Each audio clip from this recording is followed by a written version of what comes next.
আপনি কি বারবার প্রধানমন্ত্রী আবাস যোজনা প্রকল্পে আবেদন করেছেন অথচ আবেদন গ্রহণ হচ্ছে না, বা আপনি ঘর পাওয়ার কাজে ব্যর্থ হয়েছেন? তাহলে আজকের এই ভিডিওটি আপনার জন্য। সরকার খুব শীঘ্রই হয়তো প্রধানমন্ত্রী আবাস যোজনার নিয়ম শিথিল করতে পারে। নবান্নের তরফে কেন্দ্রের সঙ্গে এই বিষয়ে আলোচনা করতে চাইছেন। আশা করা হচ্ছে দুই পক্ষের মধ্যে যদি আলোচনা ফলপ্রসূ হয় তাহলে আগের তুলনায় আরও মানুষ লাভবান হবেন। তবে আপনাদের যে সমস্ত নিয়ম মানতে হবে বা এখন কি নতুন নিয়মে ঘর পাওয়া যাবে, সবিস্তারে এই ভিডিওটির মাধ্যমে আলোচনা করব। তাই ভিডিওটি সম্পূর্ণ স্কিপ না করে প্রথম থেকে শেষ পর্যন্ত দেখতে থাকবেন।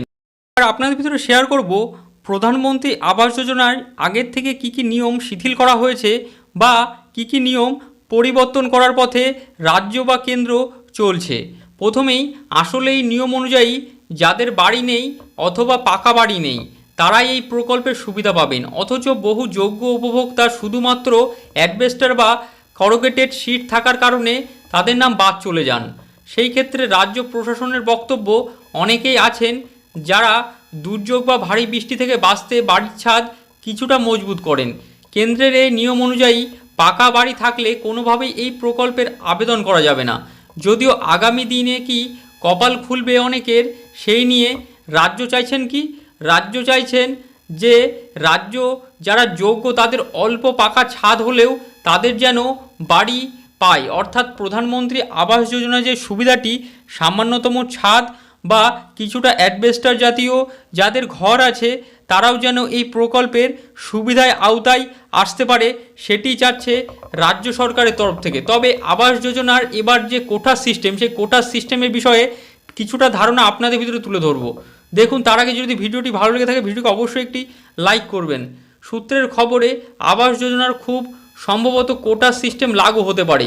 তবে আবাস প্রকল্পে পশ্চিমবঙ্গের জন্য কোটা, অর্থাৎ একটি আর্থিক বছরে কতজন উপভোক্তার বাড়ির টাকা দেওয়া হবে এমন বরাদ্দ করবে কেন্দ্র, অর্থাৎ একটি আর্থিক বর্ষে একটি নির্দিষ্ট পরিমাণ একটি ঘর দেওয়া হবে।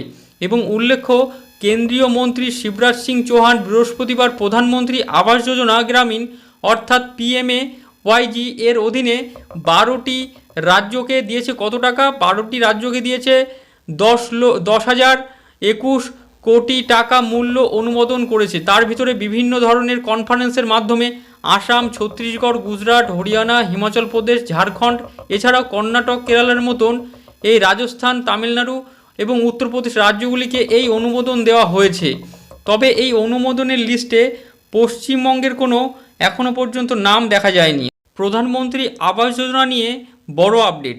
যদি আপনি বা আপনার পরিবারের কেউ আবাস যোজনার জন্য আবেদন করে থাকেন তাহলে এই খবরটি অবশ্যই তাদের সঙ্গে শেয়ার করে দিন। আর ভিডিওটি যদি ভালো লাগে ভিডিওকে অবশ্যই লাইক এবং কমেন্ট করুন এবং শেয়ার করতে ভুলবেন না, যাতে করে এই গুরুত্বপূর্ণ ইনফরমেশনটি সকলে জানতে পারে।